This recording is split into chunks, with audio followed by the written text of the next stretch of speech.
하나님 말씀은 신약성경 베드로후서 2장 8절에서 11절까지입니다. 찾으신 분들은 한 목소리로 함께 읽겠습니다. 이는 이 의인이 그들 중에 거하여 날마다 저 불법한 행실을 보고 들으므로 그 의로운 심령이 상함이라. 주께서 경건한 자는 시험에서 건지실 줄 아시고 불의한 자는 형벌 아래에 두어 심판날까지 지키시며 특별히 육체를 따라 더러운 정욕 가운데서 행하며 주관하는 일을 멸시하는 자들에게는 형벌할 줄 아시느니라. 이들은 당돌하고 자긍하며 떨지 않고 영광 있는 자들을 비방하거니와 더 큰 힘과 능력을 가진 천사들도 주 앞에서 그들을 거슬러 비방하는 고발을 하지 아니하느니라. 아멘. 아멘. 시험과 심판이라는 제목으로 말씀의 은혜를 나누고자 합니다. 우리가 지금 베드로후서를 살펴보고 있습니다만 특별히 이것은 사후에 있게 될 심판과 경건하게 정말 부활의 소망을 위하여 힘을 내어서 살아가는 신자들, 이 사람들을 경건하다 합니다. 경건하다라고 하는 것은 현재의 어떠한 상태나 수준을 이야기하는 것이 아니라 하나님의 은혜가 전적으로 필요한 자임을 자각하고 또 그 은혜를 구하며 또 은혜의 방편인 성경을 통해서 교회에 모여 하나님을 예배하고 함께 교제하는 자들이 경건한 자들입니다. 우리들이 가지고 있는 잘못된 이 개념들을 하나하나 바꾸어 가셔야 합니다. 그래서 이제 막 교회에 처음 나오고 여러 가지 인격적으로나 사회적으로나 가정적으로나 형편없어 보이는 사람도 경건할 수 있고 또 오랫동안 교회 생활을 하고 또 인격적으로나 사회적으로나 가정적으로나 그 어떤 면에서도 부족함이 없는 것 같은 경건하지 않은 사람이 있을 수 있다는 것을 기억하셔야 합니다. 그래서 경건하다라고 하는 이 말에 있어서 가장 중요한 것은 진행형이에요. 진행형. 여전히 내가 하나님의 은혜가 아니고서는 소망이 없다고 하는 죄인됨을 고백하고 그 하나님께 예수 그리스도의 이름으로 은혜를 구하면 아낌없이 넘치도록 은혜를 주실 주님이라는 것을 믿으면서 오직 성경에 계시면 이 세상을 살아가는데 필요한 모든 것뿐만 아니라 장차 죽음 이후에 있게 될 심판에서도 완전하게 하실 것을 믿는 믿음, 그리고 구체적인 실천, 이것이 진행형 중에 있으면 경건한 사람이고 어제까지 그렇게 하다가도 지금 중단한다면 경건에서 벗어나는 것입니다. 그러니까 누구라도 경건한 사람이 될 수 있고 또 언제라도 경건한 사람에서 떨어질 수 있다는 것을 기억하셔야 합니다. 이것이 우리에게 숨막히게 하거나 이것이 우리에게 부담스럽게 하지 않는 이유는 그 사람의 수준과 형편과 사정에 따라서 하나님께서 상대적으로 적용을 하시기 때문입니다. 언제나 똑같이 무엇을 해야 되거나 모든 사람이 똑같은 기준 이상을 해야 되는 이런 것이 아니다. 개인적으로도 그리고 개인의 형편에 따라서 처지에 따라서 하나님께서 각자의 최선이라고 하는 그 기준을 적용하시기 때문에 이건 절대로 우리에게 숨막히게 하거나 우리의 자유를 억압하는 그런 말씀이 아니다. 그런데도 불구하고 그런 생각이 든다면 내 마음이 변질된 겁니다. 그 목표에서 다른 목표로 내 마음이 약간 새어나간 것이고 또 이 세상에 대한 그리고 자기 자신 안에서 일어난 하나님의 놀라운 구원의 일들, 변화죠. 이전보다는 분명히 나아졌을 거니까 이전에 할 수 없었던 것을 할 수 있을 것이고, 또 이전에 해왔던 악한 것들을 더 이상 하지 않을 것이며, 이전에 할 수 없었던 선한 것들을 하고 있을 테니까 잠시 잠깐 멈춰 서려고 하는 이런 생각이 드는 겁니다. 그래서 멈춰 서면 경건에서 떨어지는 거예요. 이거를 여러분들이 먼저 기억하셔야 합니다. 그러면 지금 이제 오늘 본문이 성경에서 가장 어려운 본문 중에 하나입니다. 뒤에 이제 쭉 내용들을 설명합니다만 10절과 11절 여기에 특히 이 10절과 11절 여기를 번역하기 해석하기에 굉장히 어려워합니다. 그래서 여러 가지 주장과 여러 가지 이제 번역들이 있는데 일치된 견해를 내지 못하고 사실은 그 내용을 너무 어려워하기 때문에 도대체 이게 무슨 말인지를 아직 이렇게 아주 일치된 견해를 내지 못하는 어려운 본문입니다. 하지만 여러분들은 그렇게 어렵지 않게 다 알아들을 수 있는 분들이라고 제가 믿어 의심치 않습니다. 이제 그런가 안 그런가 여러분들이 설교를 들어보시면 압니다. 이제 8절에서부터 11절까지 전체의 시작은 왜냐하면으로 시작이 돼요. 왜냐하면 그러니까 이유를 설명하고 있는 구문이잖아요. 그건 뭡니까? 바로 앞에 7절까지 나왔던 사건이 뭡니까?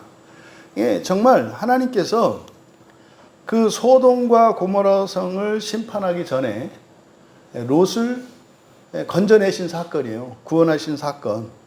그리고 그 앞에 바로 앞에는 이제 노아의 대홍수 때 노아를 통해서 노아의 가족 모두를 살려주신 사건이에요. 그 두 가지 사건이 이제 앞에 나와 있단 말이에요. 그 이유를 설명한 겁니다. 그러니까 왜 노아를 살려주셨고 왜 롯을 살려주셨는가? 왜냐하면 이렇게 되는 겁니다. 왜냐하면 이 의인이 누구겠습니까? 롯을 말하는 거겠죠. 지금 여기에서는. 그래서 이 의로운 자가 의인이라고 되어 있는데 그대로 의로운 자. 그 의로운 자가 우리말 성경이 좀 의미가 좀 잘 안 드러나서 일단 사역한 것을 불러드릴 테니까 의미를 생각하면서 들어보세요. 그러니까 어떤 내용인지 내용을 이해를 먼저 하세요. 왜냐하면 그 의로운 자가 나날이 그들 안에 거했기 때문에 본 것과 들은 것으로, 다시 한번, 왜냐하면 그 의로운 자가 나날이 그들 안에 거했기 때문에 본 것과 들은 것으로. 무슨 말인지 아시겠죠? 그러니까 롯이 소돔과 고모라 성 안에서 살았다 이 말이에요. 그래서 매일매일 날들로부터 날, 그러니까 이어지는 날을 말하는 거예요. 그래서 이걸 나날이라고 한 겁니다. 그러니까 소돔과 고모라 성으로 이사가서 살았기 때문에 이런 뜻이에요. 그러니까 그 의로운 자가 나날이 그들 안에 거했기 때문에 본 것과 들은 것으로 그의 의로운 목숨을, 우리말 성경에 심령은 가입표 하시고 이건 완전히 잘못된 번역이에요. 그냥 목숨입니다. 그의 의로운 목숨을 불법한 일들로 고통을 주고 있었기 때문이다. 다시 한번, 왜냐하면 그 의로운 자가 나날이 그들 안에 거했기 때문에 본 것과 들은 것으로 그의 의로운 목숨을 불법한 일들로 고통을 주고 있었기 때문이다. 내용은 이해가 되시나요? 어떤 내용인지 이해가 되시겠죠? 그러니까 그냥 쉽게 이야기하면 롯을 지금 여기서 의로운 자라고 이야기하고 있습니다. 왜 롯을 의로운 자라고 할까요? 오늘날 우리들이 의로운 이유가 뭐죠? 그리스도로 말미암는 거죠. 그러니까 우리들이 의로운 근거는 예수님을 믿고 성경을 믿고 세례를 받았기 때문이에요. 그리고 성찬에 참여하기 때문입니다. 그래서 의롭게 되는 원인은 그리스도의 십자가 사건과 성령의 내주예요. 그리스도의 십자가 사건은 우리의 모든 죄에 대한 이 죄책, 벌을 다 대신 받아주신 거예요. 그러니까 받을 벌이 없다는 점에서 우리가 의로워요. 무슨 말인지 아시겠죠? 빚이 없어요. 빚이 없다 이 말이에요. 그러니까 한 푼도 더 이상 갚아야 할 게 없다 이 말입니다. 그게 누구요? 예수 그리스도의 십자가의 은혜로 말미암아서 그렇게 된 거예요. 대신 갚아줬으니까. 근데 문제는 또 하나, 우리의 존재론적인 결함이 있어요. 존재론적인 결함. 그러니까 의롭다라고 할 때는 더 이상 빚도 없어야 되겠습니다만은 더 이상 빚지지 않을 수 있는 존재가 의로운 존재예요. 그러면 존재론적으로 의롭게 되는 것은 성령의 내주로 말미암은 거예요. 그러면 우리가 살아가면서 우리의 행위로 말미암는 이런 죄와 허물로 인한 범죄들 있지 않습니까? 그것에는 반드시 벌이 따른단 말이에요.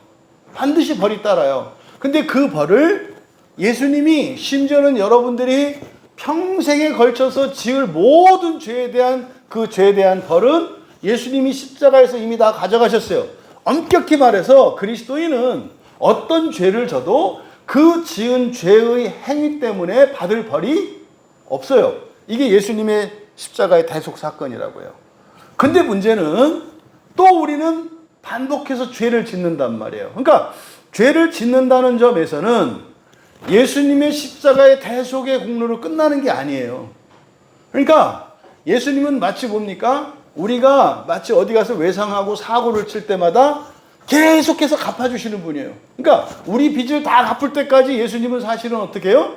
십자가에서 계속 피를 흘려셔야 되는 것 같은 거예요. 십자가 사건은 단회적인 사건입니다만 우리가 이해할 때는 어떻게 해야 된다? 내가 죄를 짓는 순간 예수님을 다시 십자가에 못 박는 것으로 우리는 생각을 해야 된다. 그럼 예수님이 다시 못 박힌다는 그 얘기가 아니에요.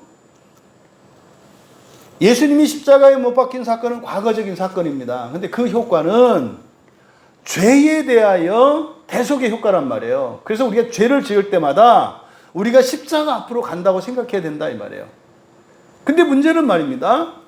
죄의 벌에 대한 대속입니다만 죄를 짓지 않을 수 있는 능력이 우리에게 있는 건 아니에요.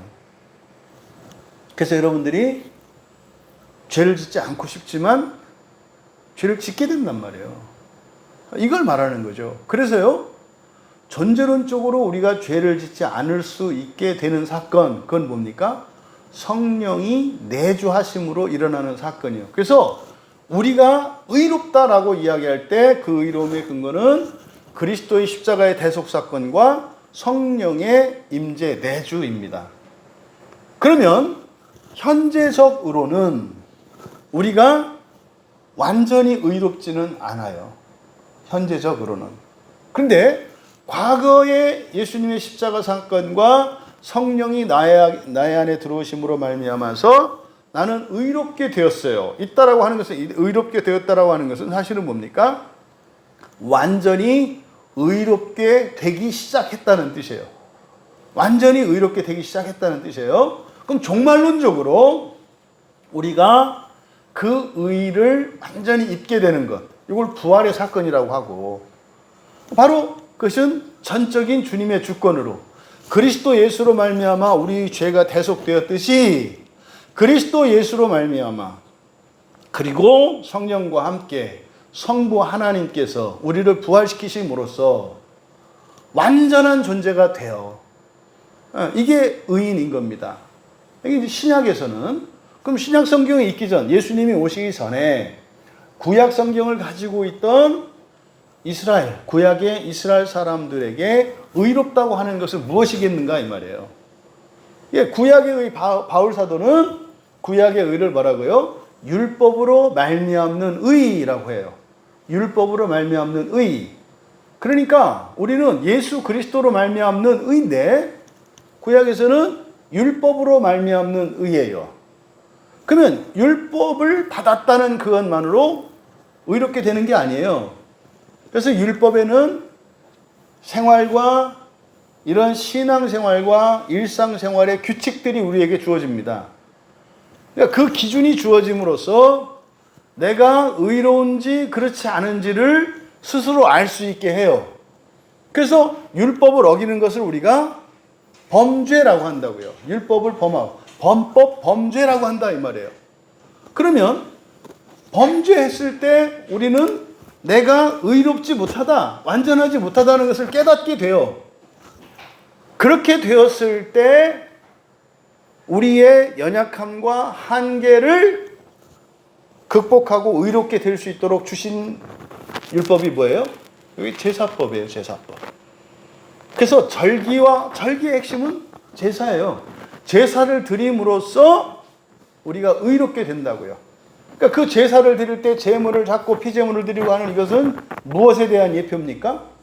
예수 그리스도의 십자가에서 피 흘리심에 대한 예표인 거예요. 이게 그 예표인 거예요. 그러니까 구약의 율법으로 말미암는 의에서도 완전한 대속의 제물이 되시는 하나님, 그 하나님이 사람으로 오셔서 하실 것에 대한 예표가 구약의 사건이라고요. 그러니까 구약에서 제사를 드릴 때마다 모든 제물을 잡을 때 거기서 우리는 구약의 신자들은 거기서 뭘 보는 거예요? 메시아를 보는 거예요. 영원한 제물, 더 이상은 제물을 드리지 않아도 되는 무한하고 영원한 제물이 되어주실 하나님을 거기서 본다고요. 이 사건이 왜 일어났습니까?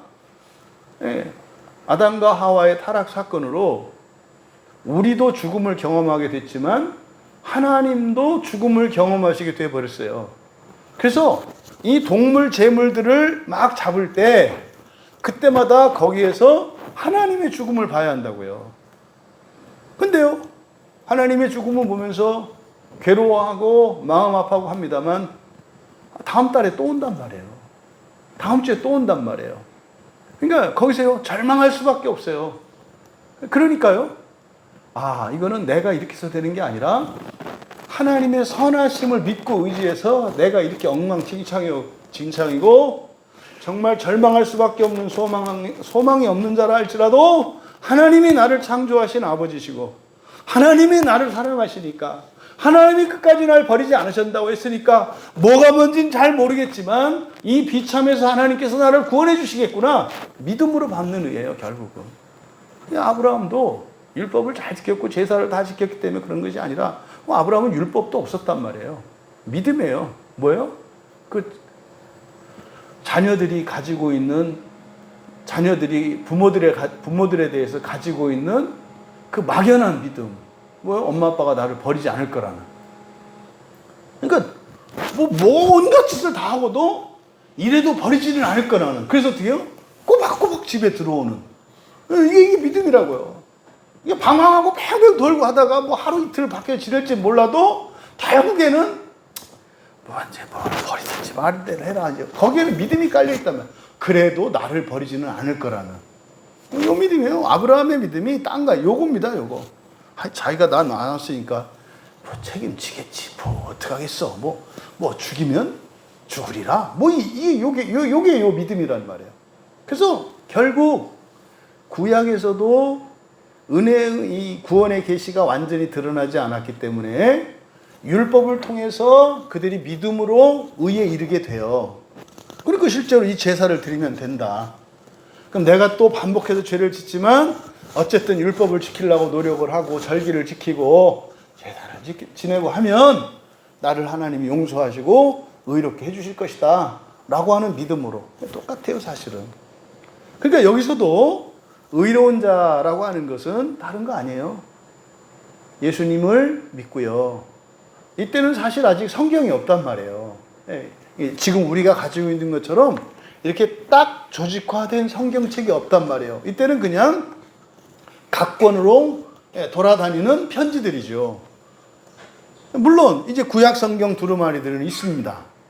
하지만 우리가 보고 있는 이 신약 성경이 아직은 만들어지지 않은 때이기 때문에 그래서 이들이 의롭다라고 하는 것은 그냥 예수 그리스도를 믿는 거예요. 예수 그리스도를 믿는 게 뭡니까?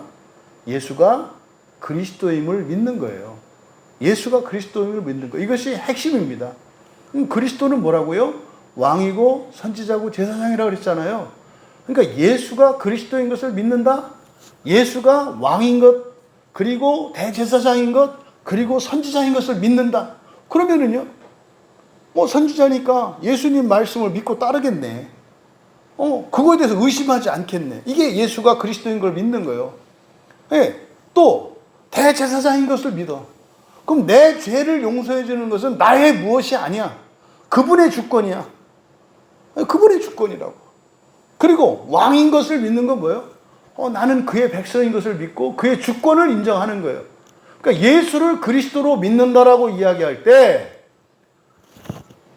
왕적 주권과 대제사장적 속죄권과 선지자적 계시 지도를 믿는 거예요. 그러니까요, 불복종할지라도 복종해야 된다는 거를 알고 믿는 거예요. 또 어떤 때는 죄책감에 시달릴지 몰라도 또 여전히 죄를 극복하지 못하고 죄로 인해서 좌절할지라도 나의 대제사장 되시는 그분이 내 죄를 속죄해 주시는 거지 내가 어떻게 하는 게 아니다라는 걸 믿는 거예요. 그래서 그리스도 안에서 애써서 평강을 찾는 거예요. 이런 나도 그분이 해줄 수 있는 거지. 또 그분의 말씀을 따라서 사는 거예요. 하라는 대로 하고 하지 말라는 대로 안 하려고 노력하고 말이죠. 이건 말입니다. 그대로 해야 됩니다. 주권에 복종해야 됩니다. 제사장께 해야 돼. 아니에요. 기본적으로 그걸 믿는 거예요. 그것과 우리의 실존 사이에는 괴리감이 있다고요. 복종해야 되는데 안 돼. 예수님 말씀을 전적으로 믿고 따라야 되는데 그게 안 돼. 또 죄 용서를 해주셨다는데도 내 양심의 가책이 나를 놔주질 않아. 이 괴리감이 있다 이 말이에요. 그런데도 불구하고 예수님은 전능하신 분이시니까 하실 거야 라고 하는, 그래서요 절망하지 않아요. 죽음에 이를 정도로 이렇게 절대적인 절망 속으로 빠지는 일이 없다 이 말이에요. 오히려 깡이 좀 들지. 그래도 이럴 거야 뭐 이렇게 하는 그런 겁니다. 그게 예수를 그리스도로 믿는다는 말의 의미예요. 그럼 보세요. 그냥 실존적으로 오늘날 사람들이 예수를 그리스도로 믿는가 이렇게 봐서는 믿는 것 같지 않은 사람들이 대다수예요. 더더군다나 오늘날 지금 기독교는 종교라기보다는 이제는 문화가 되어버렸거든요. 문화는 개인적이고 주관적인 거예요. 일방적인 겁니다. 그 뭐예요? 문화는 주권을 내가 갖고 있어요. 유행도 내가 취사 선택하는 거다 이 말이에요. 근데 종교는 뭐라 그랬어요? 관계라 그랬죠. 종종 기독교는 종교가 아닙니다 이렇게 말하는 분이 있는데 죄송하지만 사실은 굉장히 무식한 말씀이세요. 종교라는 말의 뜻이 뭔지를 몰라. 단지 기독교가 종교가 아니다. 그러니까 왜 그런 말씀을 하는지는 알아. 무슨 의도인지. 다른 일반 종교들과는 같지 않습니다 이런 뜻인데, 그렇게 얘기하면 그 말에 약점이 있는 게 뭐냐면 기독교 안에 다른 종교들이 가지고 있는 종교성을 다 내포하고 있어요. 아니다 하면 안 되는 거예요. 그를 초월한다 얘기해야지 아니다 그러면 안 된다고. 아니라고 해놓고 얘기 들어오면 똑같은 얘기를 하는데요 뭘. 아니, 스님이 하는 얘기 목사님이 하고 있고 학교 윤리 선생님이 하는 얘기를 선생님이 하고 있고 또 세상적으로 성공한 이런 사람들이 하는 성공 스토리를 목사님이 하는데요 뭘. 그러면서 말은 뭐라 그래요? 종교 아닙니다. 그러니까 자기가 무슨 말 하는지 몰라. 죄송하지만 종교라는 말 뜻조차 몰라요? 절대 제가 폄훼하는 거 아닙니다. 심각한 게 뭐냐면 이거는 목사된 저나 구원의 길을 걷고 있는 신자들이나 머리를 안 쓴다고요. 진짜로 생각을 안 한다고요. 그러니까 성경에 있는 또 우리의 신앙과 관련된 용어들을 주문처럼 그럼 아는단 말이에요. 여러분들은 이제 기독교가 뭡니까? 라고 했을 때 대답할 수 있지 않나요? 기독교. 기독교. 그러면요 전 잊을 수도 없어요. 그때 그 새가족반 옛날에 그렇게 공부하다가 어떻게 하다가 다 알 거라고 생각하다가 우연히 물어봤던 던진 질문이었다고요. 기독교가 무슨 뜻이에요? 이렇게 물어봤더니 굉장히 당황하시더라고요. 그래서 제가 아차했어요. 이런 기본적인 질문을 다른 교회 권사님 출신인데 이게 되게 난처하게 했구나. 근데 웬걸 나중에 알고 보니까 아무도 대답하는 사람이 없었어요. 그 뒤로 새가족반에서 제가 올 때마다 꼭 질문을 다 했어요. 기독교 뜻이 뭐냐고. 아는 사람이 없어요. 그러니까 기독교인이십니까? 그렇대요. 근데 기독교가 무슨 뜻이에요? 모른대요. 기독교인이에요? 아니에요? 기독교인이래요. 그래서 기독교 뜻이 뭐냐니까 모른대요. 그러니까 이게 기독교인지 아닌지. 하나님의 은혜지. 응? 하나님의 은혜지. 그러니까 진짜로 우리가 기독교인 되는 건 하나님의 은혜구나. 이렇게 생각할 수밖에 없어요. 기독이 뭐라고요? 그리스도란 말이에요. 그리스도에 대한 음가. 그러니까 한자의 형성자라 그래서 뭐 우리나라 외래어 있잖아요. 텔레비전 우리말 아니잖아요. 텔레비전 영어 텔레비전을 우리말로 그냥 그대로 갖다 쓰잖아요. 외래어 의미 없이. 근데 한자는 전부 의미가 있잖아요. 근데 한자들 중에서도 그냥 발음을 따라서 하는 게 있다고요. 아무 의미 없이. 이제 그런 거 뜻풀이하면 난리 나는 거예요.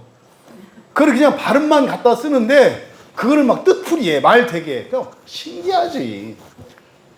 이게 구약 성경 히브리어 갖고 그렇게 하는 사람들도 있어요.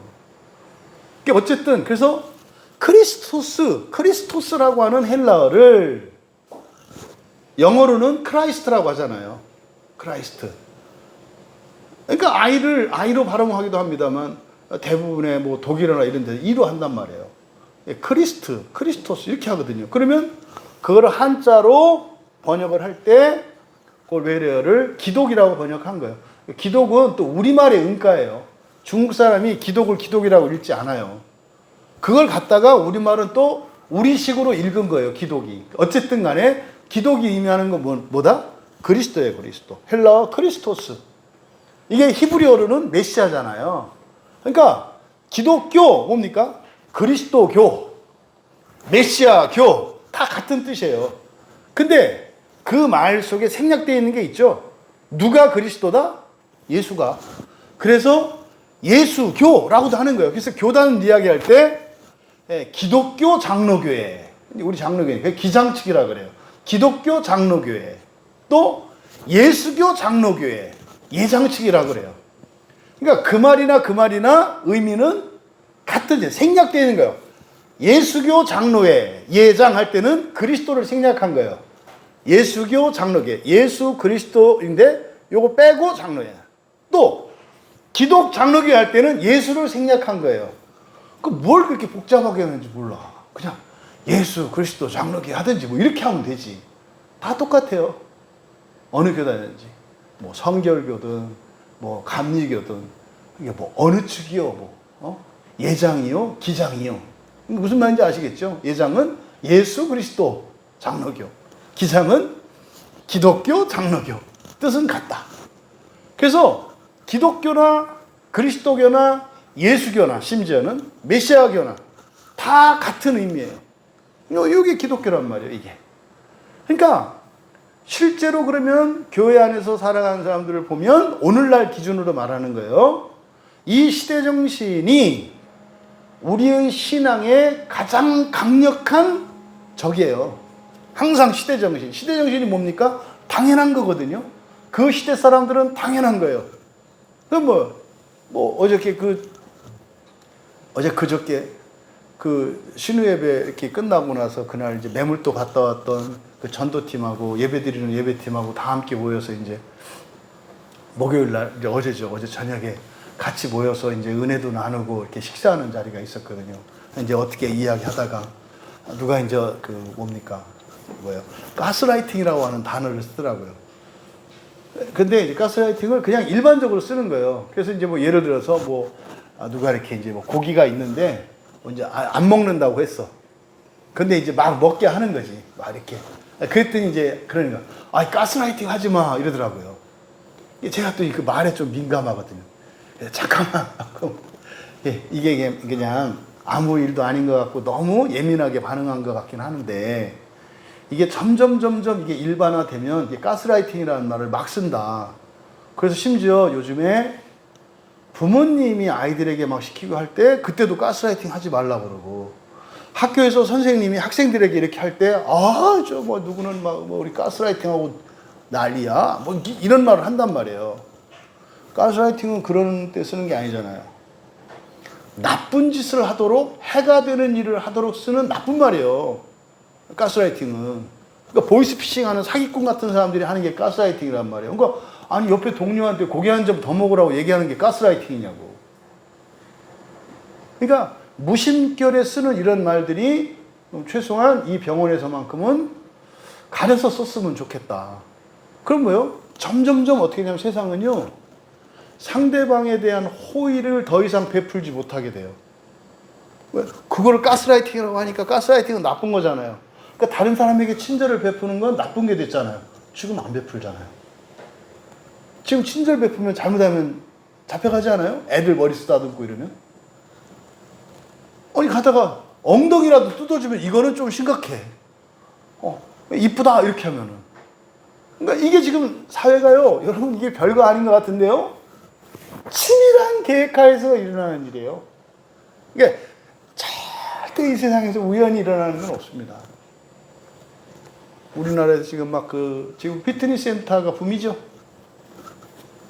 우리나라에 게임방이, 어른들 성인 게임이 막 붐일 때가 있었죠.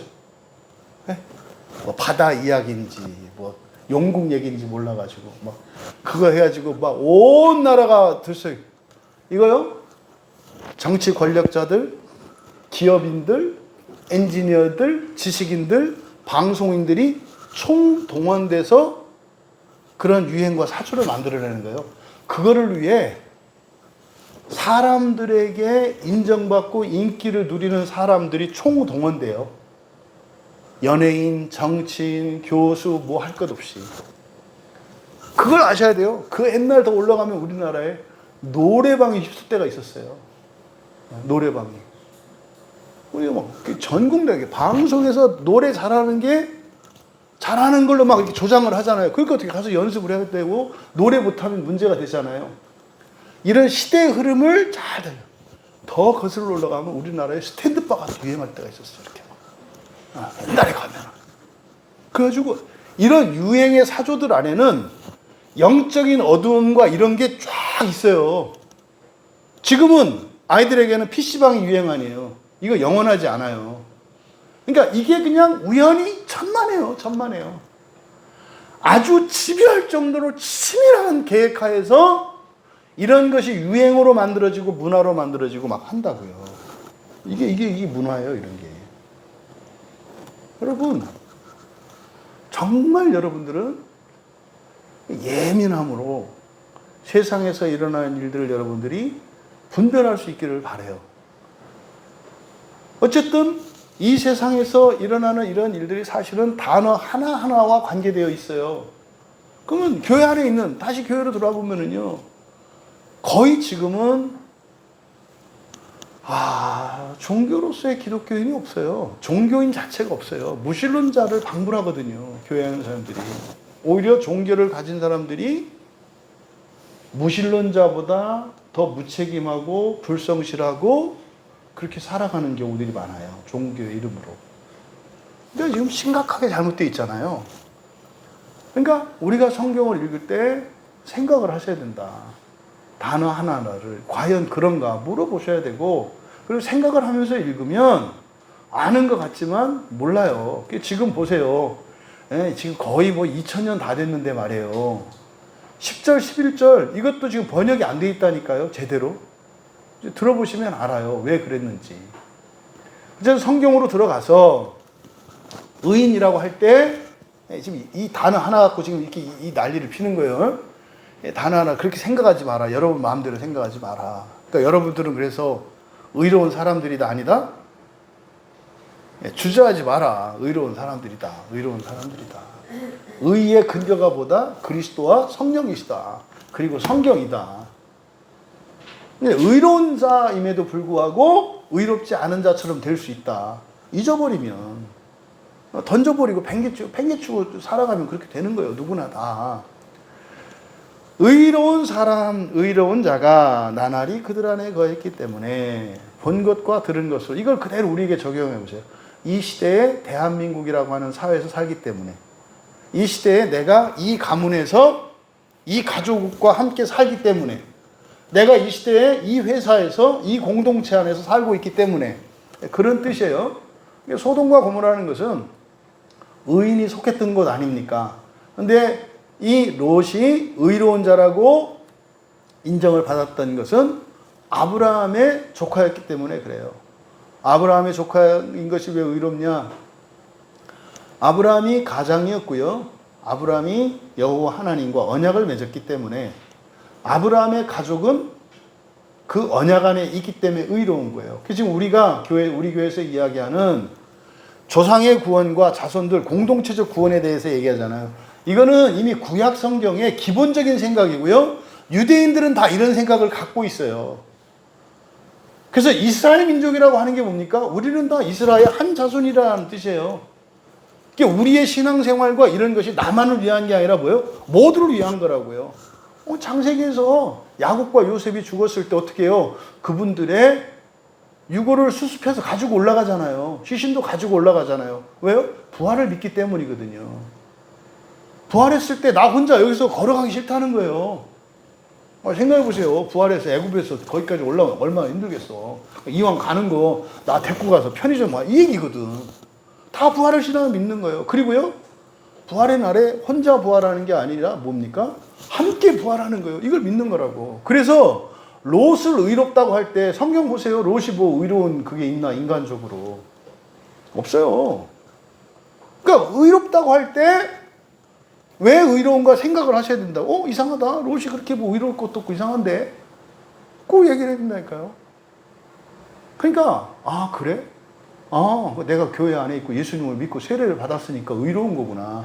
그거를 일단 나로 말미암아서 의로운 것이 아니라 그리스도로 말미암아 하나님으로 말미암아 의로운 것이니까 내가 어떻게 살아야 돼요? 이제 의롭게 되려고, 의롭게 살아가려고 힘쓰면서 살아가야 되는 거지.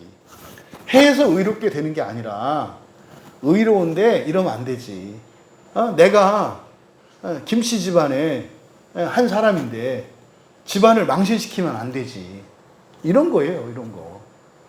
이게 그리스도인이 이렇게 율법을 지키고 성경을 의롭게 되려고 구원 받으려고 한 게 아니에요. 뭐 한 거예요? 구원받은 사람이니까 구원받은 사람답게 살아서 구원받는 게 좋은지 사람들에게 알게 해서 그 사람들도 예수 믿고 구원받게 하려고 하는 거죠. 나를 위해서는 구원을 위해서 더 이상 할 필요도 없다. 엄격히 말하면 사실은. 그걸 다 알잖아요. 그러니까 아브라함의 조카였기 때문에 아브라함이 가장이었고 아브라함이 언약을 맺었기 때문에 의로운 거다. 근데 어쨌든 잘못된 선택으로 인해서 소돔과 고모라 성으로 갔고 거기서 살았잖아요. 그래서요 그들 안에 거했기 때문에, 나날이 그들 안에 거했기 때문에 본 것과 들은 것. 그래서 보는 것과 들은 것을 가려라. 영향을 받는다. 그래서 본 것과 들은 것이에요. 들은 것으로 그의 의로운 목숨, 푸시케 목숨인데요. 의로운 목숨이래요. 그러니까 왜 의로운 목숨일까요? 부활할 사람이니까. 이미 부활은 정해졌으니까. 우리말 성경에는 의로운 심령이라고 되어 있는데 심령이 아니라 뭐다? 목숨이다. 그래서 의로운 목숨이에요. 의로운 목숨을 목적어입니다. 불법한 일들로, 지금 우리말 성경은 번역이 잘못되어 있어요. 불법한 일들로, 우리말은 불법한 행실을 보고 그랬잖아요. 그러니까 불법한 행실을 보고가 아니에요. 거기에 날마다 거했기 때문에 본 것과 들은 것이고, 불법한 행실이라고 하는 것은 사실은 보면은 그의 의로운 목숨을 불법한 일들로, 그러니까 이 불법한 일들은 누가 한 거예요? 롯이 한 거예요? 그 도시 사람들이 한 거예요? 자기가 한 거예요. 자기의 불법한 일들이에요. 그러니까 자기 목숨을 불법한, 이때 불법이라고 하는 게 노모스 율법 앞에 부정접도 R을 붙인 거예요. 그러니까요, 율법과 상관없이 살아간 것을 불법이라고 말한 거예요. 범죄를 저질렀다는 게 아닙니다. 그러니까요, 하나님의 말씀을 따르는 게 아니라, 하나님의 규칙을 따르는 게 아니라 그 성의 규칙을 따르고 그들의 관습이나 윤리 기준을 따랐다고 말하는 거예요. 나쁘다고 얘기하는 게 아니에요. 이해되시겠죠? 그러니까 율법과 상관없는 일들을 말하는 거예요. 그런 일들로 고통을 주고 있었기 때문이다. 지금 8절은 왜냐하면으로 시작하는데 이게 뭐라고 그랬습니까? 바로 앞에 7절에 여호와 하나님께서 롯을 끌어내셨잖아요. 그 이유를 밝히고 있는 거예요. 그러니까 소돔성에서 롯을 끌어낸 이유가 롯이 훌륭했기 때문이거나 정말로 롯이 의로운 사람이었기 때문에 끌어낸 게 아니라 뭐 때문에 끌어냈다고요? 고통당하고 있기 때문이라는 거예요. 근데 그 고통당하는 게 뭡니까? 그렇게 악한 곳에서 살았기 때문에 보고 듣는 것들, 이거를 도덕적으로 나쁘고 이렇게만 생각하시면 안 돼요. 하나님 말씀과 다른 것들이에요. 오늘날 그리스도인들 가정에 무법한 일들이 되게 많이 일어나요. 무슨냐면 성경에서 우리에게 주시는 기준과 여러분 가정에서 가지고 있는 기준이 다른 게 있다고요. 그러니까 성경에서 명시하지 않은 이런 것들을 아디아스포라라고 그래요. 아디아스포라는 이거는 어떻게 해도 괜찮은 거거든요. 근데 그게 아니라 성경에서 금한 것을 해. 이게 무법한 일이라니까요. 근데 이게 사회적으로나 도덕적으로는 큰 문제가 없어. 이런 걸 말하는 거예요. 근데요, 거기 사니까 그렇게 될 수밖에 없잖아요. 미국에 가서 이민 생활을 하는 이민자들이 있어요. 그러니까 그 제일 힘든 문제가 뭐냐면 2세들과 1세대 사이에 이질적인 문화를 가지고 있고 가치관이 달라요. 근데 그럴 수밖에 없었던 이유는 뭐냐면 초기 이민 사회에서 초기 이민들은 부부가 꼭두 새벽부터 밤늦게까지 일하지 않으면 살 수가 없거든요. 그러니까 애들은 어떻게 돼요? 그냥 방치된 상태예요. 그럼 이 아이들은 누구랑 지내요? 그러니까 아주 건실한 이런 가정들은 애들끼리 놀 일이 없어요. 왜요? 다 부모의 통제하에 있거든요. 그러니까 그냥 들깨같이 떠도는 이런 애들, 그런 애들은 미국에서 심각할 정도로 다르거든요. 그러니까 미국에 가면은요, 아주 보수적이고 반듯하고 순수한 사람들이 있고 정말 엉망진창인 이런 사람들이 있거든요. 왜요? 사는 곳이 다르기 때문에 그래요. 롯이 지금 여기서 그랬잖아요. 나날이 그들 안에 거했기 때문에. 그러니까 거하는 곳이 달라. 그러니까 전혀 다른 일이 된단 말이죠. 그래서 이 불법하다라고 하는 것은 그냥 법을 어기고 이게 부득이하게 이렇게 번역을 했지만 성경에서 법이라는 말은 뭐예요? 율법이에요, 율법. 그러니까 율법을 지키지 않는 게 불법한 거예요. 오늘날 율법을 기준으로 그리스도인들에게 적용을 하면 불법하지 않은 사람이 있겠어요? 거의 없죠. 그러니까 율법을 그대로 그냥 적용을 한다면. 지금 여기서는 그렇게 얘기하는 거거든요. 그러니까 그 일들로 사실은, 그러니까 누가 누구에게 고통을 줘요? 자기가 자기에게. 무슨 말이냐면 그런 거예요. 주일인데 모태신앙이야.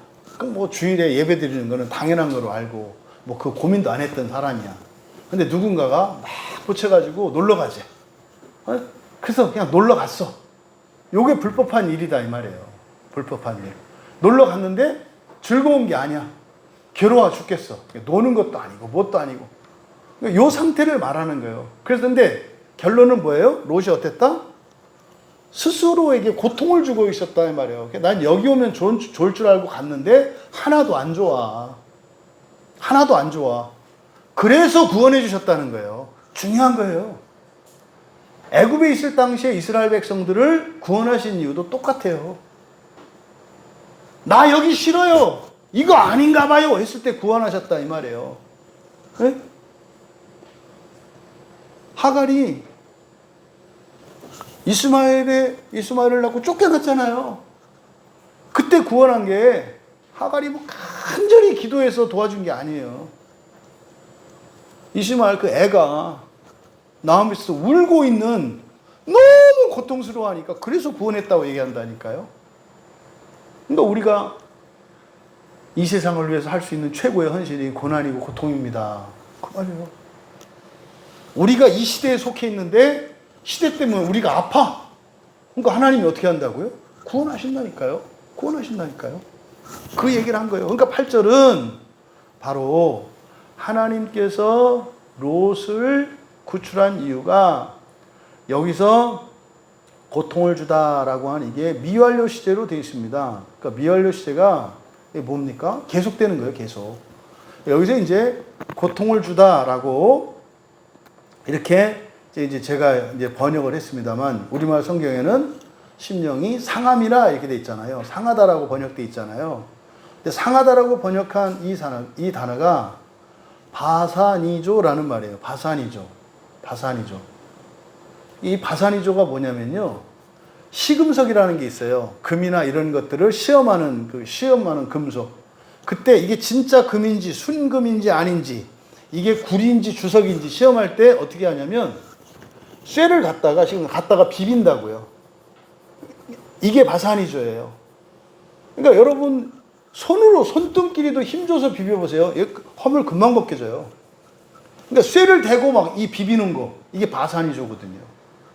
그러니까 롯이 소돔고모라 성에 소돔성에 가가지고 살고 있는데 그 삶이 어땠다는 거예요? 쇠로다가 그 목숨을 비비는 것 같았다 이 말이에요. 그러니까 더 이상 여기서 살 수 없는 상태. 너무 불행해, 괴로워. 나중에 보니까 딸들도 뭐 교회 다 끊었잖아요. 우리말로 얘기하면 교회도 안 나오잖아. 그래서 신앙도 없는 사람하고 결혼했고 나중에 막 그 멸망당하는데 그 결혼하지 않은 딸은 데리고 왔습니다만 결혼한 딸들하고 사위들은 거기에 내버려 두고 왔거든요. 그러니까 뭐 이러지도 못하고 저러지도 못하는 상황인데 어쨌든 괴로워서 고통을 받고 있었기 때문에 데리고 나왔다라고 8절에서 이야기한 거예요. 그러니까 지금 이 말씀을 한 이유는 뭡니까? 홍수에서 노아가 구원받고 소돔성에서 불로 정화시킬 때 그리고 노아 시대에 물로 정화시킬 때 그들에게 생명을 연장시켜준 이들 공통점이 뭐라는 거예요? 그 시대에 안주하지 않고 그 시대에서 고통을 겪은 사람들이라는 거예요. 그럼 이거를 종말론적으로 세상을 사는데 내가 너무 편했어. 에? 그럼 이 사람은 죽었을 때 어디에 갈 가능성이 많아요? 지옥에 갈 가능성이 많아요. 주님으로 인해서는 기쁘고 감사했어. 불만족스러운 거 없어. 근데 사는 게 어땠어요? 힘들었어. 이게 롯과 노아가 그 죽음에서 건진받은 이유라고 말하는 거예요. 그러니까 노아의 홍수, 소돔 고모라의 유황불, 그리고 종말의 지옥 다 같은 거예요. 다 뭐예요? 정화를 위한 사건이라고. 근데 정화를 하는 기준이 뭐예요? 완벽한가 안 한가가 아니다 이 말이에요. 거기에서 고통을 느꼈다는 거예요. 뭐요? 지옥을 살았다는 거예요. 노아가 사람들한테 무시당하고 그냥 떼약볕에 나무 오르내리면서 방주 만들고 힘들었잖아요. 그게 뭘 대신한 거예요? 지옥을 대신한 거라고. 롯도 마찬가지고 이 시대를 살아가는 여러분도 마찬가지예요. 여러분들이 아프고 힘들고 어떻게 바사니조 한다니까요. 여러분들이 바른 신앙을 따라가고 오직 성경만 믿고 따라갈 때 반드시 여러분들은 바사니조 당해요. 이런다니까. 근데 그게 뭐예요? 사실은 신앙 때문에 그런 게 아니라 그런 신앙을 갖고 있는데 신앙과 다른 나의 죄와 허물로 인해서 원인은 나에게 있다 이 말이에요. 신앙이 우리에게 고통을 주질 않아요. 신앙을 따라가면은요 반드시 하나님이 구원하신다니까. 근데 신앙을 가지고 있어도 그렇게 하지 못한다고. 왜? 또 거긴 사정이 있어. 그 사정 때문에 우리가 고통을 당하는데 그 고통 때문에 우리의 사정이 되는 가족들의 구원이 일어나는 거예요. 참 이거는 신기한 일이지. 그러니까 하지 말 수도 없고 또 할 수도 없고 그래. 그런 거예요. 이게 지금 구원의 이유를 밝힌 겁니다. 그리고 9절에서 이게 쭉 이어지는 내용이에요. 전부 다. 주께서 경건한 자는 시험에서 건지실 줄 아시고 불의한 자는 형벌 안에 두어 심판 날까지 지키시며. 지금 보세요. 이제 우리말 성경 가지고 경건한 자는 시험에서 건지는 게 누구예요? 누가 건져요? 주께서 그랬잖아요. 그렇죠? 주께서 경건한 자는 시험에서 건진다. 그 다음 불의한 자는 형벌 아래 두는 거 누구예요? 주님이 하시는 거잖아요.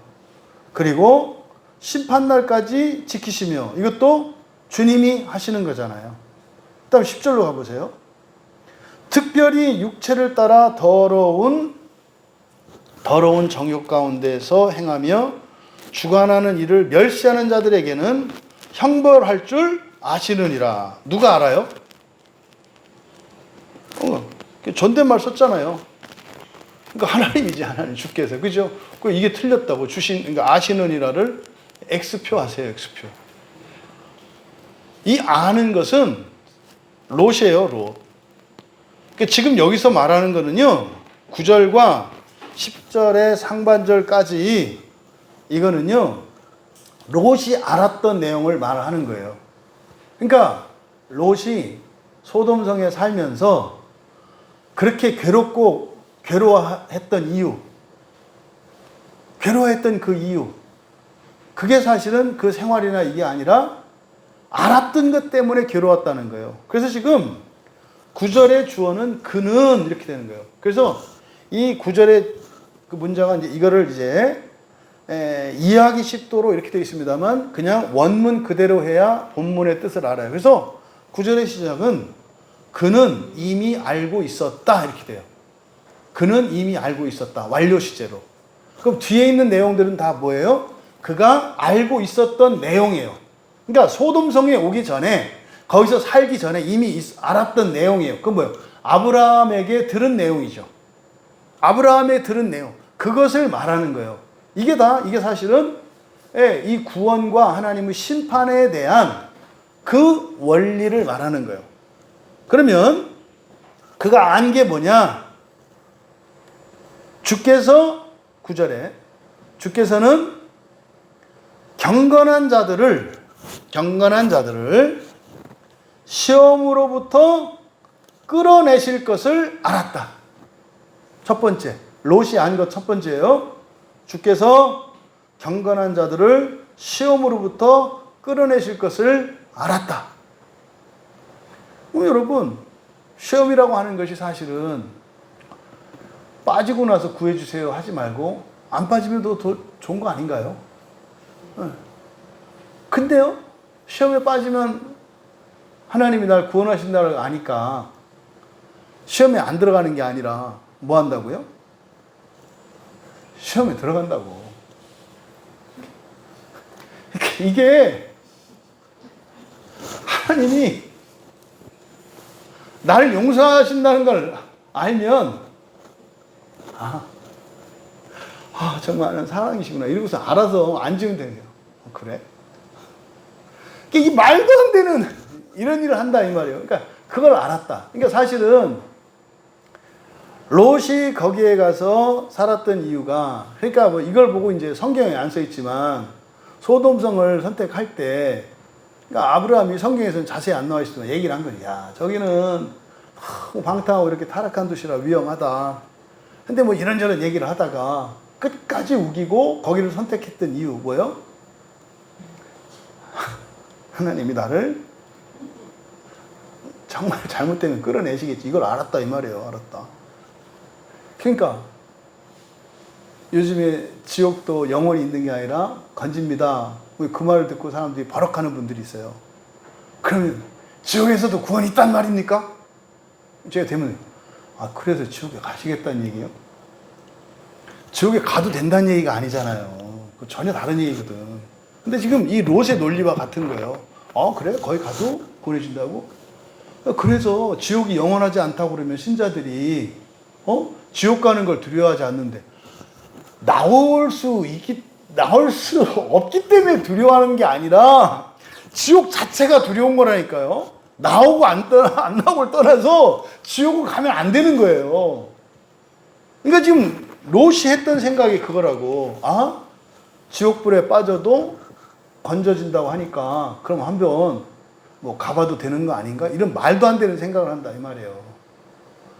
나중에 그 딸들 사위들 다 죽고 아는 사람들 친했던 사람들 친구들 다 죽고 나중에 소돔성에서 도망 나와가지고 그 뒤로 어떻게 살았겠냐고. 얼마나 끔찍한 삶을 살았겠냐고. 그러니까 지옥을 절대 낭만적으로 생각하지 마라. 그러니까 그걸 알았다 이 말이에요. 첫째로 경건한 자들을 시험으로부터 끌어낼 것을 알았다. 또 두 번째, 그러나 불의한 자들은 형벌 아래 두어 심판날까지, 밑줄 치세요. 까지 동그라미를 치시든지 밑줄을 치시든지 하고 에이스라고 하세요. 에이스는 뭐뭐 안으로 그리고 무엇을 위하여라고 번역되는 단어예요. 그래서 심판의 날을 위하여, 여기서 심판날 이렇게 되어 있습니다만 심판날을 위하여 이렇게 돼요. 까지가 아니라 위하여예요. 심판날을 위하여 지키실 것을. 근데 어떻게? 형벌 아래에, 벌을 받는 거예요. 벌을 받으며 형벌 아래에 두어 지키실 것을 알았다. 그러니까 지금 9절에서 하는 내용이 뭡니까? 롯이 알았던 두 가지 내용을 말하는데, 경건한 자들은 시험에서 끌어내실 것을 알았다는 거. 하지만 불의한 자들은 끌어내는 게 아니라 사실은 뭡니까? 벌을 받으며 그 안에 있게 하실 것을 알았다는 거예요. 근데 그 안에 있게 한 거 뭡니까? 이게 지옥이거든요. 지옥에 있게 한 게 뭐라고요? 무엇을 위해서 있는 거라고요? 심판을 위해서. 그러니까 심판을 위해서라고 하니까 이 심판은 뭡니까? 하나님 나라 들어가도 좋다라는 심판이에요. 그러니까 여기서 말하는 이 크리시스는 됐네, 이걸 말하는 거예요. 됐네, 합격이네, 이 심판을 말하는 거예요. 지옥에 들어가는 심판은요, 카타 크리시스라고 그래요. 카타는 아래로라는 뜻이거든요. 근데 지금 우리말 성경이나 영어 성경에서 크리시스와 카타 크리시스가 구분되어 있지 않아요. 둘 다 심판이라고 번역을 한다고요.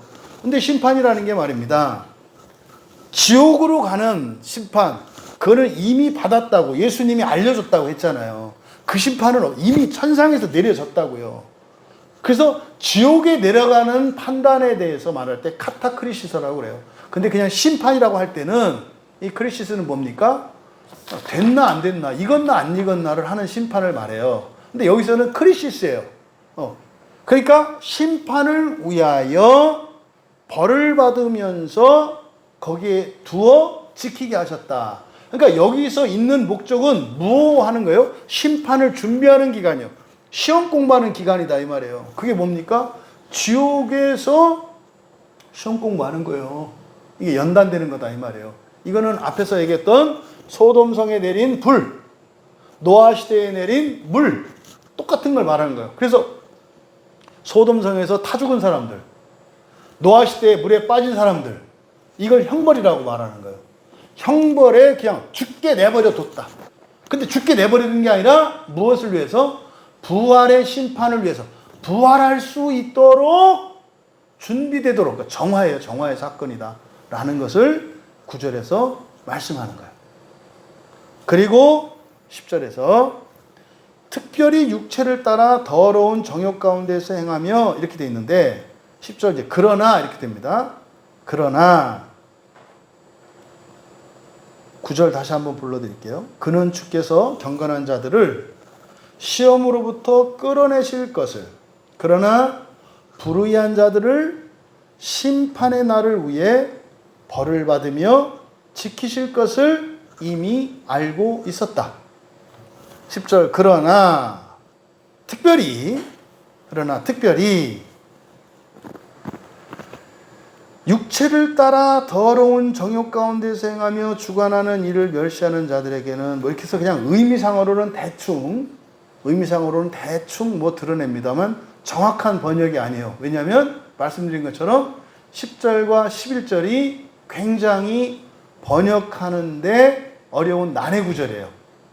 그래서 10절을 그대로 직역을 해서 번역을 하면 이렇게 돼요. 그러나 특별히 걸어가는 더러움과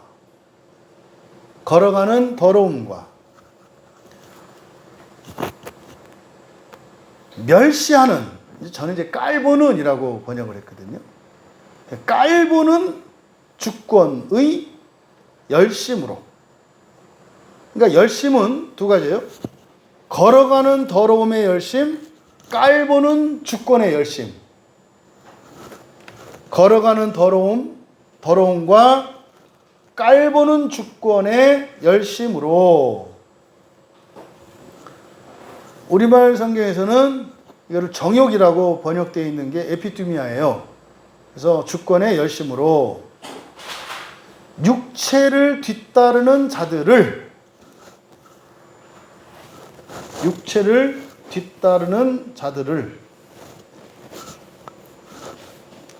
그러니까 여기까지가 9절에 이어지는 문장이에요.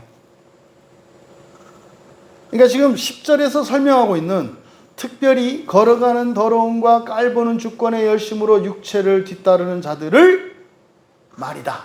이건 제가 넣은 거예요. 그러니까 9절의 끝에 벌을 받으면서 심판의 날을 위해서 지키는 사람들이 있었잖아요. 그러니까 위에서 이야기한 불의한 자들이 있잖아요. 불의한 자들 중에서 그러나 특별히 10절에서 불의한 자들 중에서 특별히 지적을 한 거예요. 불의한 자들 중에서 특히 이런 거예요. 불의한 자들 중에서 특히 누구예요? 걸어가는 더러움과 깔보는 주권의 열심으로 육체를 뒤따르는 자들. 그러니까 이게 지금 10절에서 설명한 이거는 9절의 불의한 자들에 대한 보완적인 설명이에요. 그러면 불의한 자들이라고 할 때는 사실은 굉장히 넓은 개념이기 때문에 예수를 믿지 않는 모든 사람들은 다 불의한 자들이거든요. 엄격한 의미에서 롯도 그러면 아브라함으로 말미암아서 언약 안에 있어서 의롭긴 했습니다만 그걸 버리고 떠났잖아요. 그런 점에서는 롯도 불의하다고요. 근데 구원을 받았잖아요. 그래서 이 불의하다라고 하는 것은 넓은 개념이기 때문에 불의하다고 다 그런 게 아니라 특히 하고 10절에서 설명을 한 건데 제한한 거죠. 그러니까 여기서 그러면 10절에서 이야기하는 걸어가는 더러움과 깔보는 주권의 열심이라는 게 뭔가. 여기서 걸어가다라고 번역한, 여기서 우리말 성경은 행하다라고 번역되어 있어요. 행하다는 게 뭡니까? 단일행, 다닌다, 걸어간다는 뜻이에요. 이게 포리오마이거든요. 포리오마이가 여행하다라는 뜻이거든요. 이게 이제 은유적으로 살아간다는 말이에요. 살아가는 거, 어떤 일을 하는 거, 이걸 은유적으로 포리오마이 한다 이 말이에요. 인생은 나그네 길, 뭐 이렇게 한다 이 말이죠. 이게 포리오마이. 인생은 나그네 길 할 때, 이 나그네 길이라고 하는 여행길, 이게 포리오마이거든요. 근데 이게 분사예요. 이게 걸어가는, 현재 분사, 걸어가는 더러움입니다. 걸어가는 더러움. 무슨 말인 것 같아요? 걸어가는 더러움. 네. 존재 자체를 뭐로 보는 거예요? 오염과 부패로 보는 거예요. 사람들이 사는데 그 자체가 어떻다 이 말이에요? 더럽다라고 얘기하는 거예요. 그러니까 이거를 은유적으로 나타낸 거라고. 사람들 그렇게 얘기하지 않고 우리가 죄의 결과를 뭐라 그래요? 죄책과 오염과 부패라고 얘기한다고. 그 오염과 부패라고 하는 게 바로 여기서 이야기하는 거예요. 그리고 또 여기서 더러운이라고 번역한 이제 우리말 번역으로는 형용사로 되어 있잖아요. 더러운. 근데 이게 더러운 이게 아니라 여기서는 미아스모스, 그래서 오염이에요. 부패, 더러운 행위. 성경에 단 한 번밖에 사용되지 않은 단어예요. 그래서 그대로 번역을 해놓고 무슨 뜻인가를 생각을 해야 된다. 그러니까 걸어가는 더러움이라고 하는 것은 예수를 믿지 않아요? 하나님의 율법도 몰라요? 어떻게 해야 될지도 몰라요?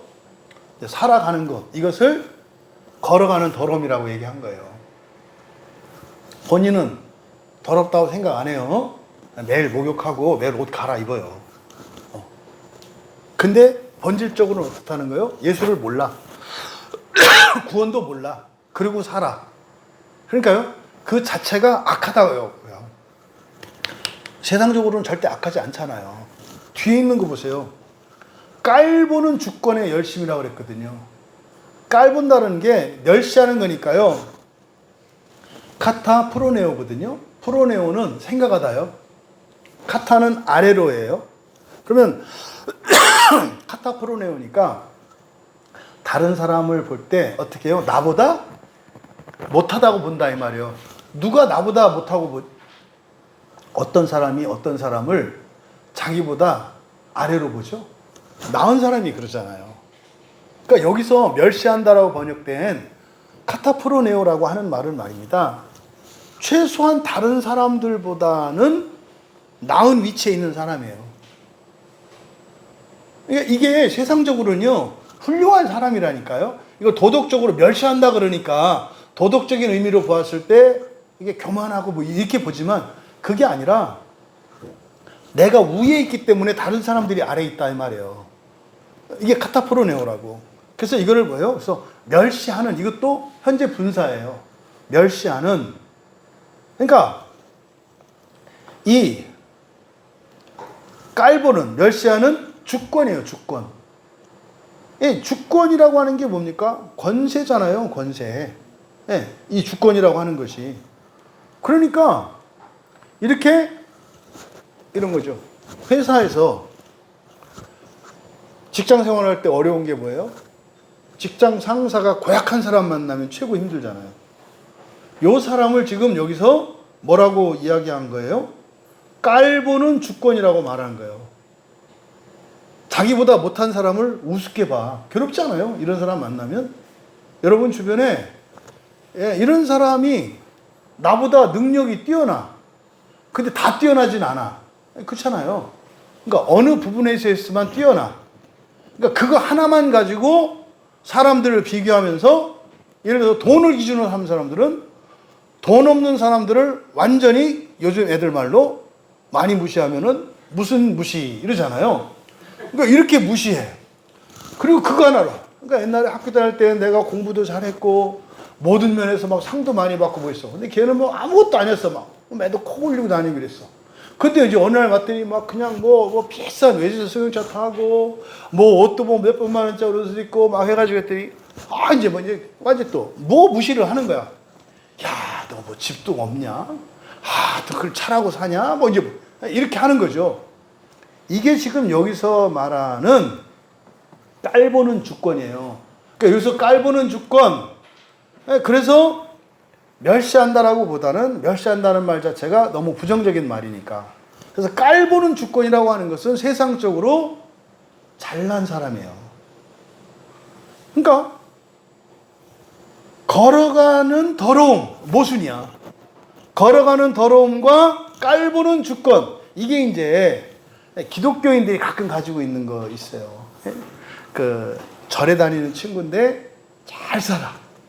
그래 만나는데 너무 자율상했어. 돌아오면서 뭐라 그런 거예요? 그래 봤자 너는 구원 안 받았다.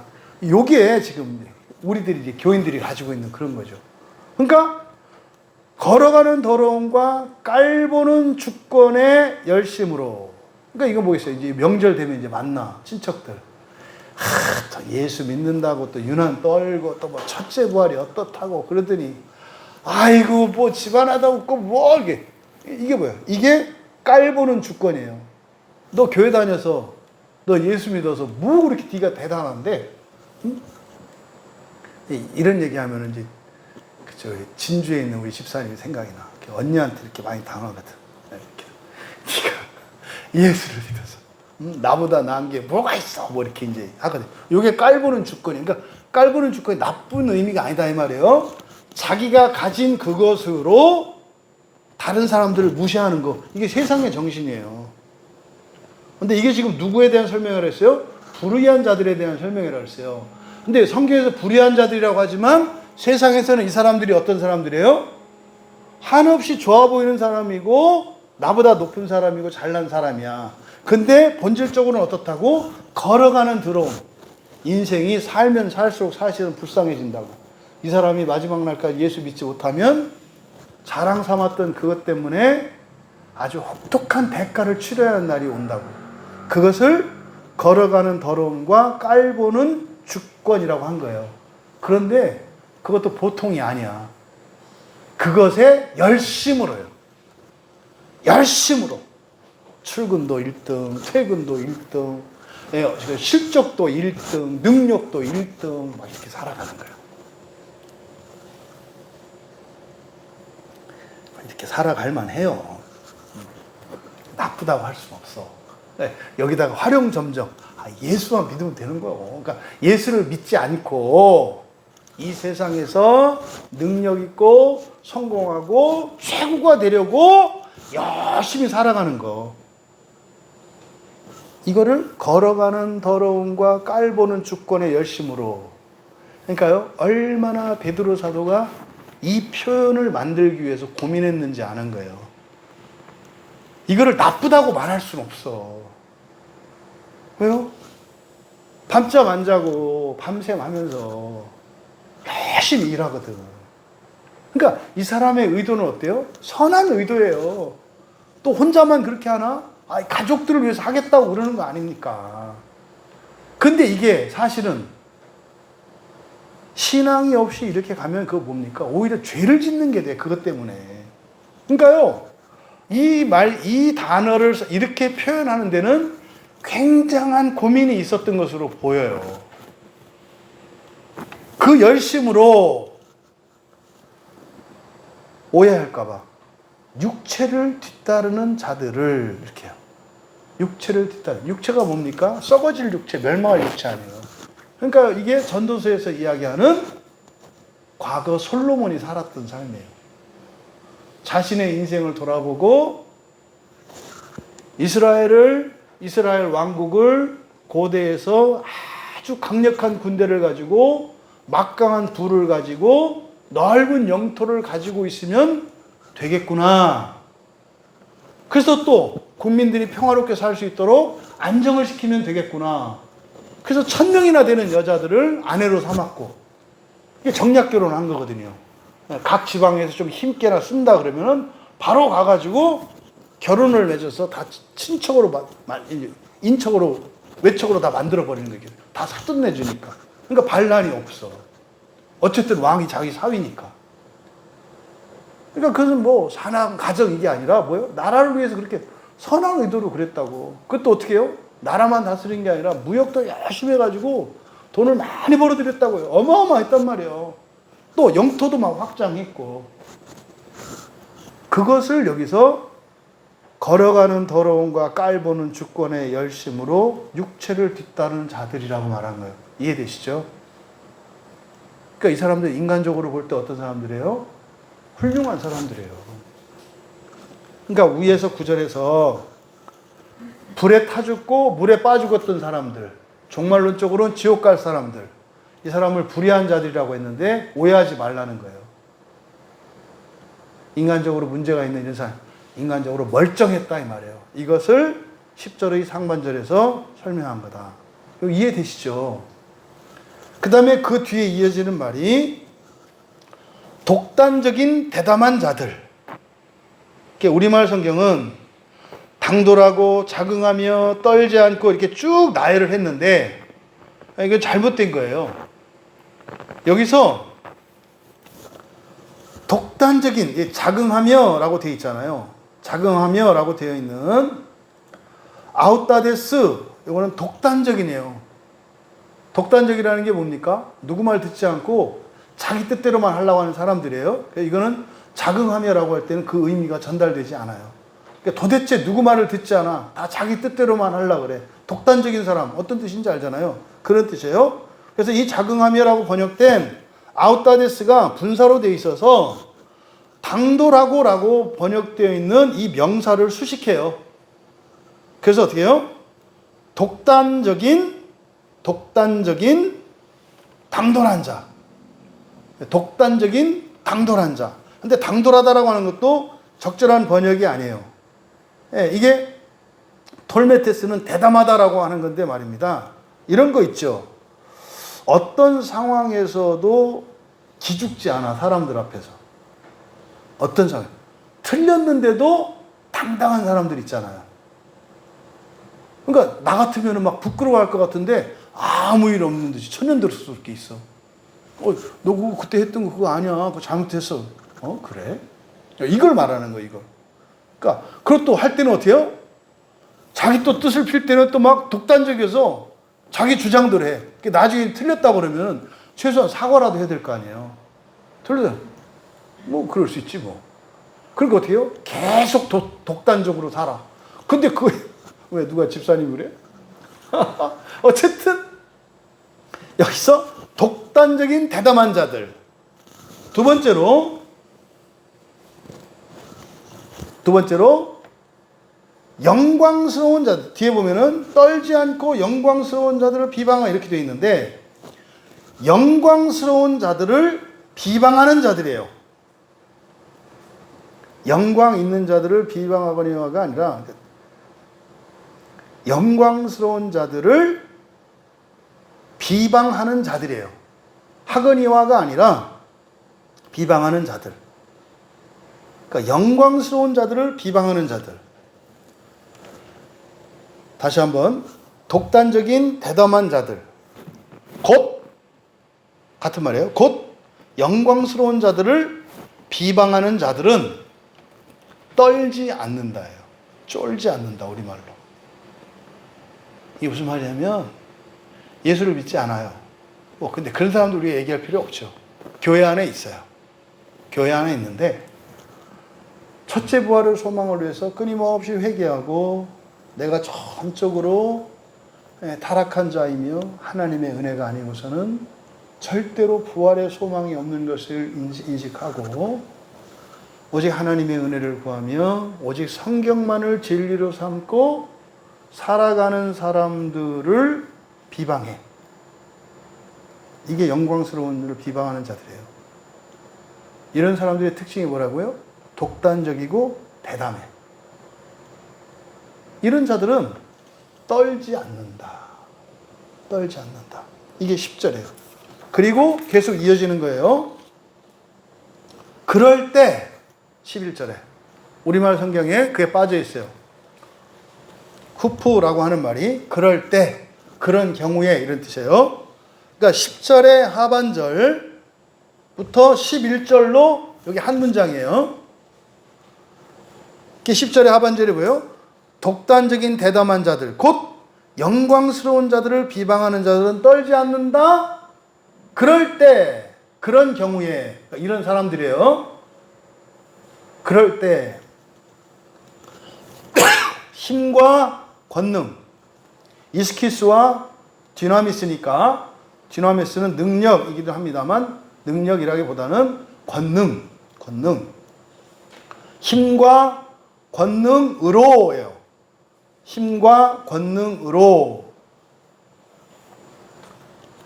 더 거대한 존재인 천사들. 그럴 때 힘과 권능으로 더 거대한 존재인 천사들이 그들에 대해 주님 곁에서 비방하는 판단을 가져가지 않는다. 다시 한번 10절 하반절부터 쭉 부를게요. 독단적인 대담한 자들, 곧 영광스러운 자들을 비방하는 자들은 떨지 않는다. 이건 불의한 자들이고 잘못된 사람들이에요. 그럴 때 떨지 않을 때. 그러니까요, 죄를 짓고 당당하게 살아가고 쫄지도 않아. 그럴 때 힘과 권능으로 더 거대한 존재인 천사들이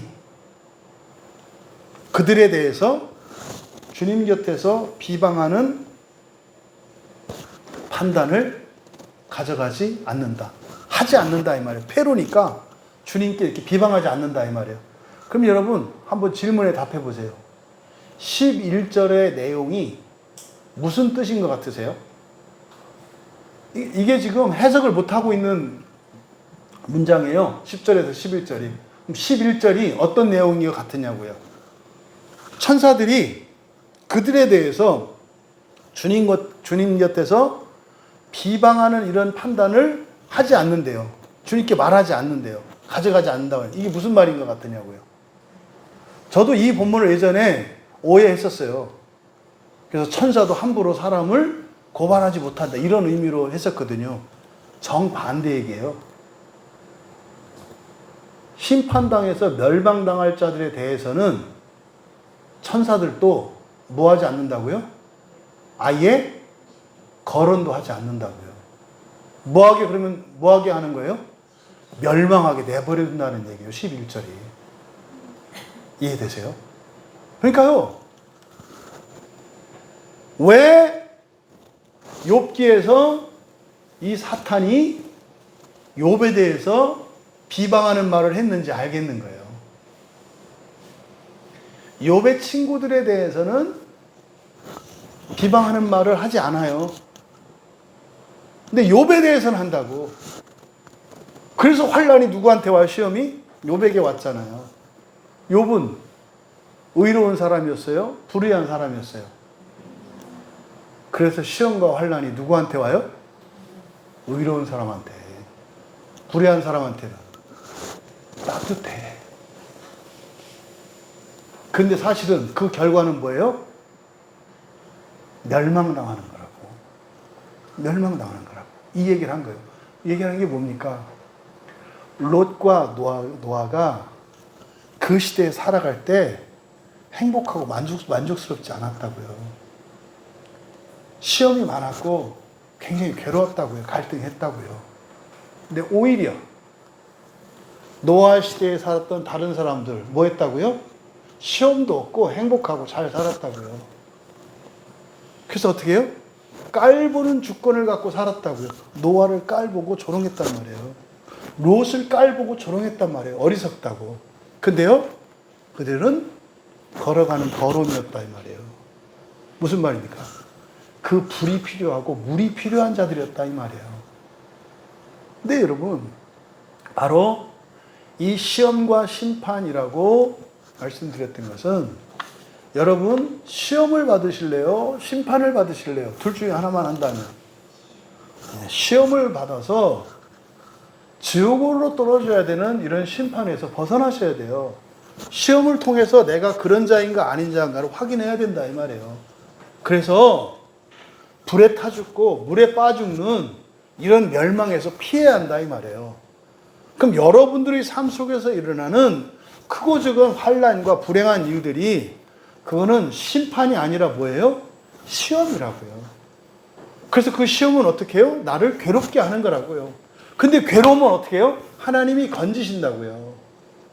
근데 문제는 그때 그래서 하나님께 도와주시기를 구해야 하는데 구하지 않고 오히려 나를 구원하실 하나님을 떠나가는 일들이 있다 이 말이에요.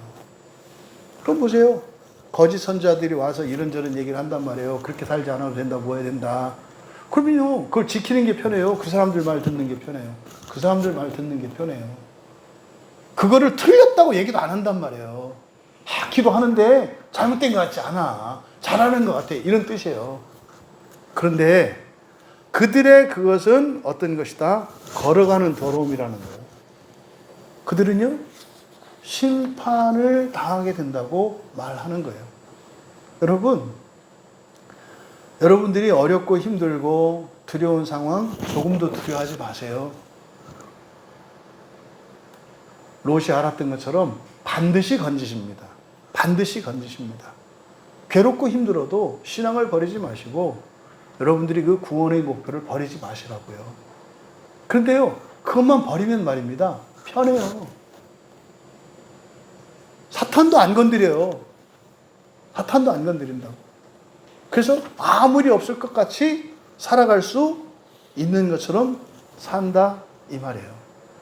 이제 그 뒤에 보세요. 12절 잠깐. 그러나 이 사람들은 본래 잡혀 죽기 위해서는 이성 없는 짐승 같아서 그 알지 못하는 것을 비방하고 멸망하되 이렇게 나오잖아요.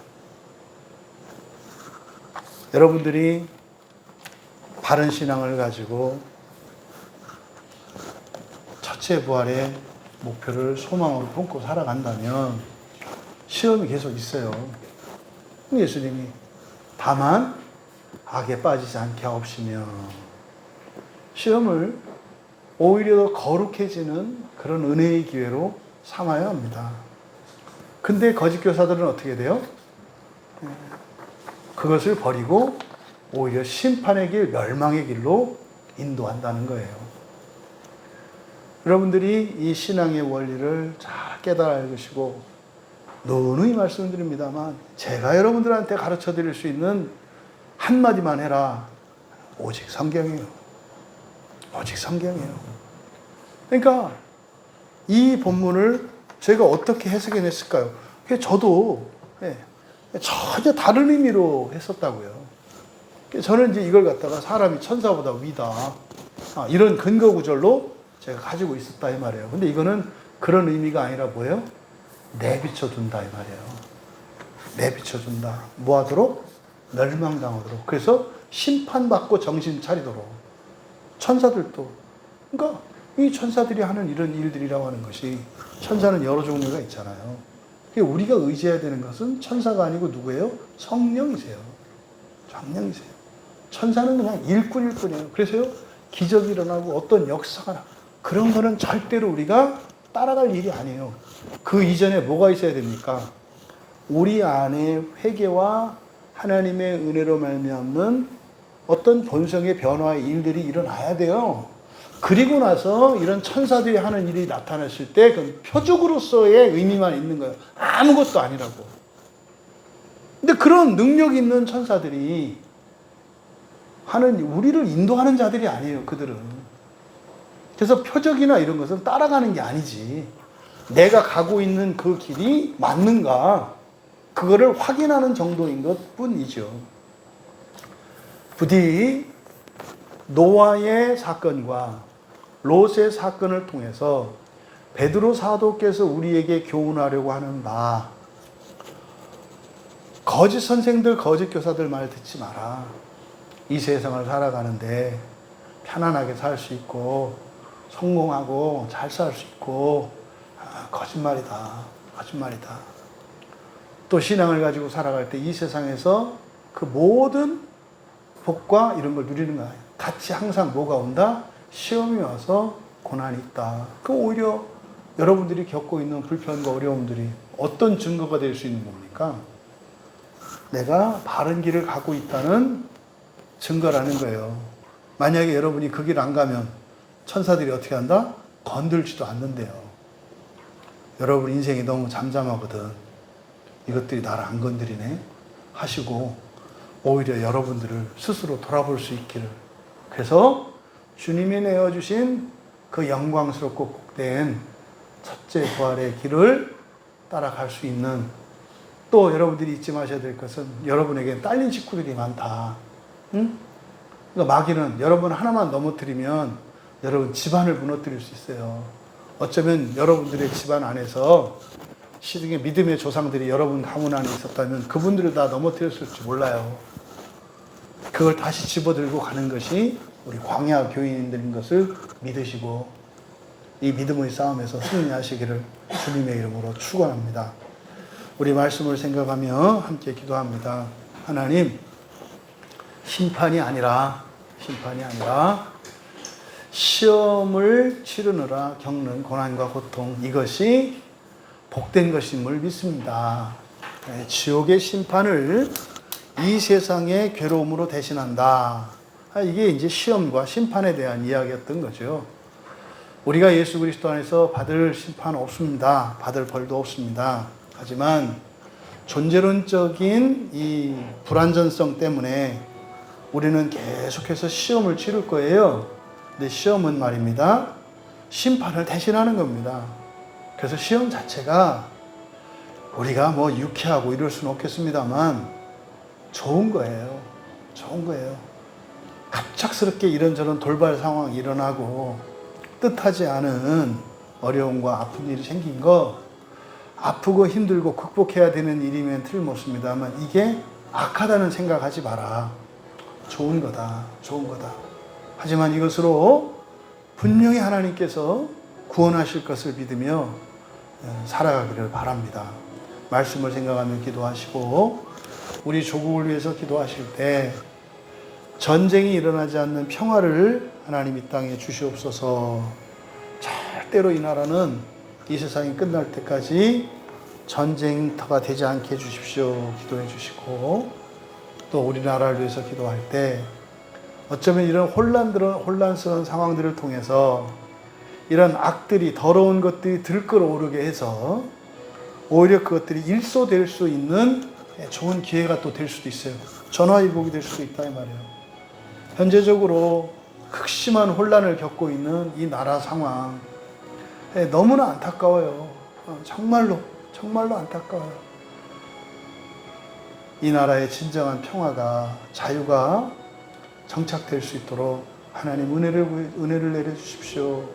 구체적으로 우리에게 은혜가 필요한 사람들이, 첫째는 우리나라 정치, 경제, 사회, 문화, 입법, 사법, 행정 할 것 없습니다. 이 나라의 지도자의 위치에 있는 사람들, 일본에게 나라를 뺏겼을 때도 그랬고요, 6.25 때도 그랬고요, 조선시대 때도 그랬고요, 고려시대도 그랬고요, 삼국시대 때도 그랬고요, 다 그랬어요. 이 나라의 지도자들은 공통적으로 악했어요. 국민의 고혈을 빨아먹는 사람들이 대부분이었어요. 이게 우리나라의 역사 속에서 계속 반복되었던 사건입니다. 왜요? 배후에서 역사하는 악한 영이 있기 때문이에요. 하나님, 이 시대에 낱낱이 노골적으로 드러났사오니 이 악한 영의 허리를 분질러 주시고, 더 이상은 악한 자들, 거짓을 말하는 자들, 국민들보다도 못한 자들, 이런 자들을 지도자의 자리에서 내려주십시오. 또 지도자들이 깨어나게 해주십시오. 정말 통해 자복하고 회개하고 이제부터는 일신상의 부나 명예와 편리함, 자기 가족들을 위해서 살아가는 사람이 아니라 나라와 민족을 위해서 헌신하고 봉사하는 인생을 살아야 되겠다. 이렇게 회개할 수 있도록 하나님 은혜를 내려주십시오. 또 우리 국민들을 위해서 기도할 때 바른 분별력을 허락하셔서, 우리나라는 대의민주제도잖아요. 국민들이 나라의 지도자를 뽑는다고요. 국민들이 바른 지도자들만 뽑으면요, 아무 문제 없습니다. 그러면 국민들은 정치 얘기, 법정 얘기 할 필요가 없어요. 그걸 왜 해요? 먹고 사는 이야기, 가족 간의 이야기 해야지. 왜 온 나라가 왜 정치인들 얘기에 다 속고 있어요? 다 돈벌이로 그러는 거. 국민들이 어둠에서 눈을 뜨게 하옵소서. 양심적으로 선하고 착하고 성실하게 사는 것이 박수갈채받는 사회가 되게 해주시고, 능력보다 도덕적이고 양심적인 것이 더 가치 있는 것이 되는 우리 국민들의 양심이 되게 하여 주시옵소서. 또 우리 조국교회를 위해서 기도할 때 성경의 회복을 위해서 기도합니다. 오직 성경으로 구원의 사명을 감당하는 교회 되게 하옵소서. 그 일에 더 많은 목회자들이 참여하게 하시고, 또 그것을 기뻐하는 성도들의 수가 늘어나게 하셔서 모든 교회에 오직 하나님의 말씀인 성경만 바르게 선포되는 그런 교회들이 들어갈 수 있도록 기도해 주시고, 우리 광야교회를 위해서 기도할 때 우리 광야교회 안에 있는 모든 성도들이 한 소망 안에, 한 사명 안에 있게 하옵소서. 그리고 정말 주님의 한 몸 된 지체로서 서로 사랑하며 살게 하옵소서. 예배 때마다 모든 교인들이 은혜 받게 하시고 거룩하게 하옵소서. 또 다음 주 이제 추석 명절이 있습니다. 가정마다 이러저러한 사정이 있고 어떤 가정은 추석이기 때문에 기쁘고 행복할 수 있습니다만 항상 이런 명절이 되면 명절이어서 오히려 더 힘들어지는 가정들도 있어요. 하나님 모든 가정들에게 복을 내려주시고 형편이 어떠할지라도 기쁨과 감사가 넘치는 추석 명절 되게 하옵소서. 또 고향을 방문하시고 많이 이동하게 되는데 안전사고 없이 무사히 모든 교인들이 명절 연휴를 보낼 수 있도록 기도하시고 개인적으로 돌아가면 되겠습니다.